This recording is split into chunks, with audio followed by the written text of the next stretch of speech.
Good morning. We're here at the MEED Kurdistan Projects Conference in Erbil, the commercial capital of Kurdistan region of Iraq. And I'm with Hawre Daro who is the CEO of Faruk Group Holdings, otherwise known as FGH. Good morning, and thank you very much for being here. Thank you for your time. Now, FGH is a successful, diversified Kurdistan-based company and a relatively young one in the great scheme of things. So I'd like you to tell us a little bit about your roots, how you started out, how you reached this point as the diverse conglomerate that you are today. Well, we started off almost 30 years back with investments in small industries, in a brick industry, and then in poultry industry of slaughterhouses. Mm-hmm. However, our breakthrough came in the early, in '99 basically, when we invested in a telecom business. And we established AsiaCell. The owner and the chairman of the company, Mr. Faruk, had the idea that this would become a very successful business in Iraq because he had seen the development in the rest of the world. And we were very fortunate. The technology was very much needed. So AsiaCell took off into becoming Iraq's largest private company.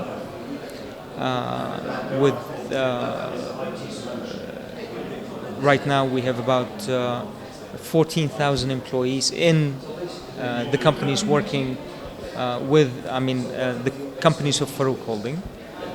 So we've grown quite a lot during the 30 years from our modest beginning.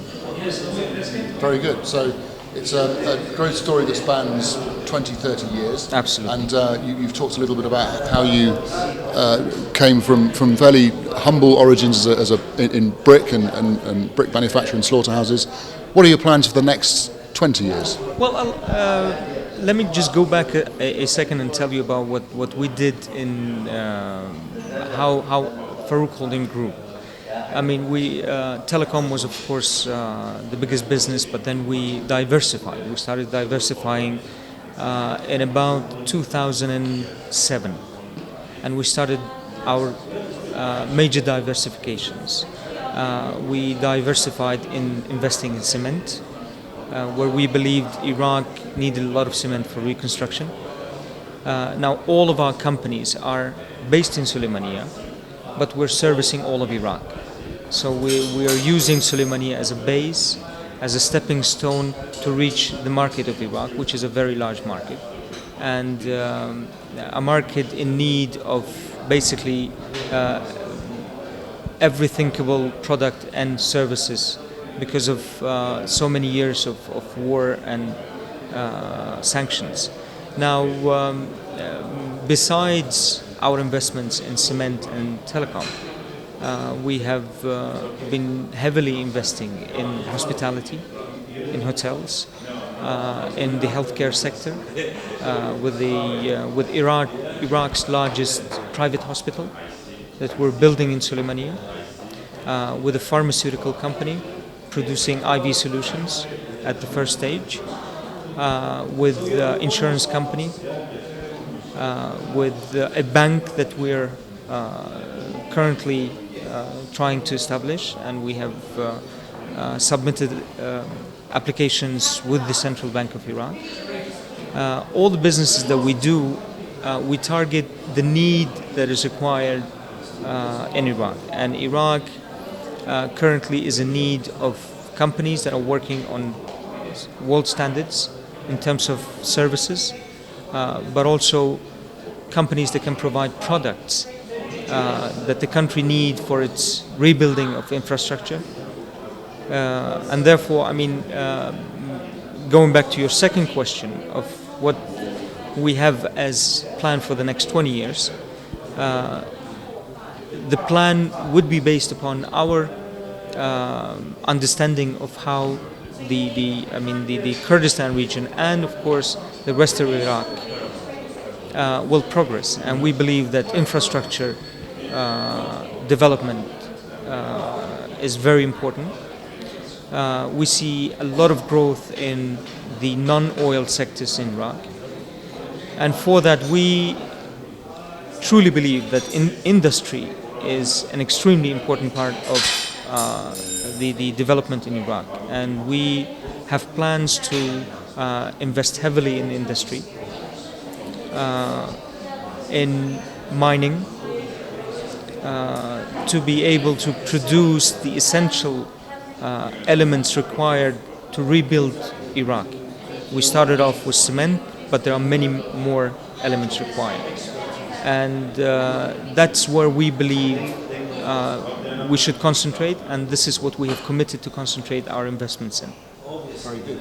So the conference yesterday, which was focusing on hospitality, we heard from Emirates Airline out of Dubai that Emirates could comfortably treble its flights to Erbil alone, which gave us a flavour of how important Erbil is as a tourist destination. Tell us a little bit more about Sulaymaniyah, why Sulaymaniyah is important to you. Well, Sulaymaniyah is very important to us because we are from Sulaymaniyah, but we're very proud of Erbil and the development that has happened in Erbil, of course.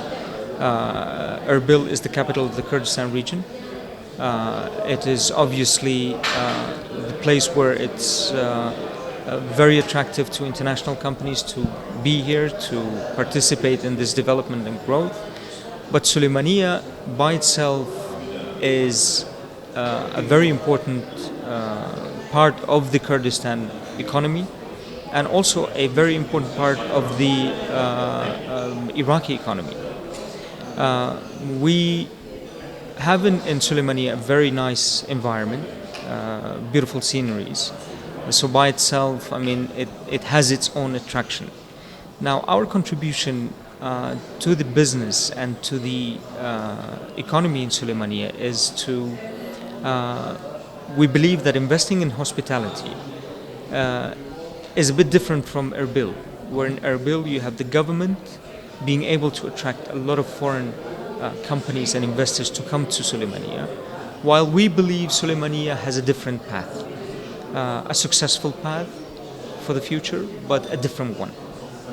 Our very large investment in the healthcare sector, we believe would be able to attract a lot of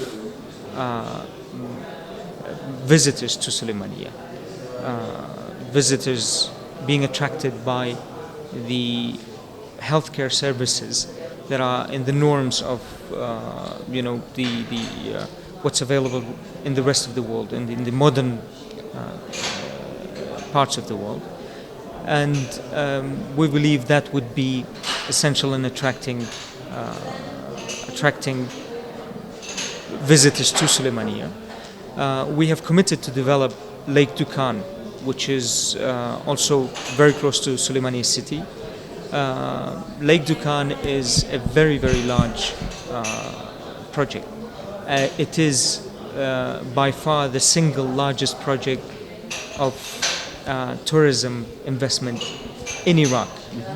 And we've committed to that because we know that we will be able to attract, with the beautiful sceneries and natural beauty of Sulaymaniyah, we'll be able to attract people wanting to be there as well.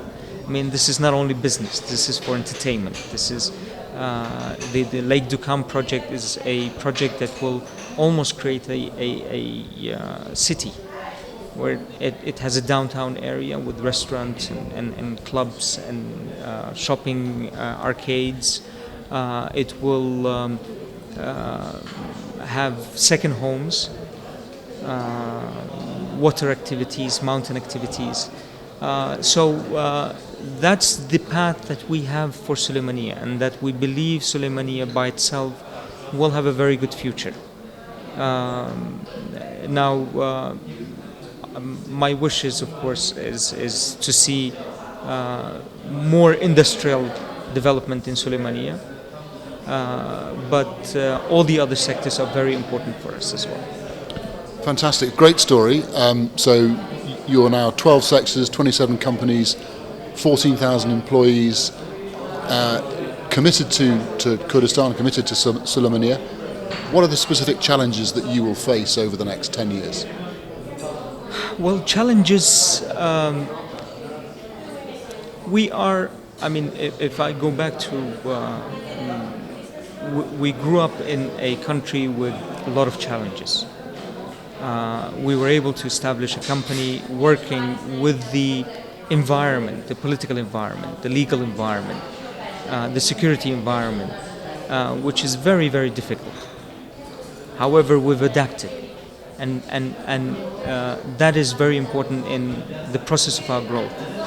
The adaptation in order to be able to work in this environment, and I recommend for international companies that come into Iraq, into Kurdistan, to try to find good local companies to work with. Local companies that understand the environment, understand the legal and the political and the security environment. I think the challenges, of course, mainly are political. It's very unfortunate to see political situation deteriorating further. I think we need to do more dialogue. Iraq, as a country, needs to satisfy the needs and requirements of all its minorities. With that in mind, of every Iraqi, Iraq would be a success story. Without that mentality, Iraq is not a very successful story. So, therefore, the challenges would be mostly in terms of political. Iraq is one of the richest areas in the world in terms of natural resources. But Iraq is also a very rich area in terms of human resources. And we have the opportunity to have very well-educated people working with us from Iraq. But the only thing hindering this is the political situation. So if the political situation deteriorates, everything will deteriorate in Iraq. So this is our fear for the future of Iraq.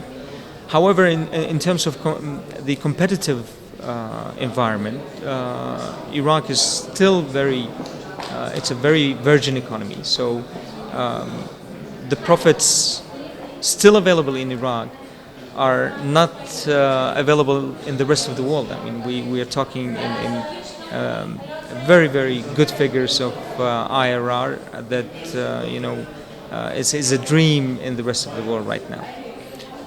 But these, of course, come with the political risk. I would not see the security risk being a long-term risk, because this needs, if the political situation is solved, all the fraction of Iraqs in Iraq are satisfied with their way of living, with their rights in Iraq, the security situation would be solved quite easily. Hawre, thank you so much. Thank you. That was really good. Thank you very much.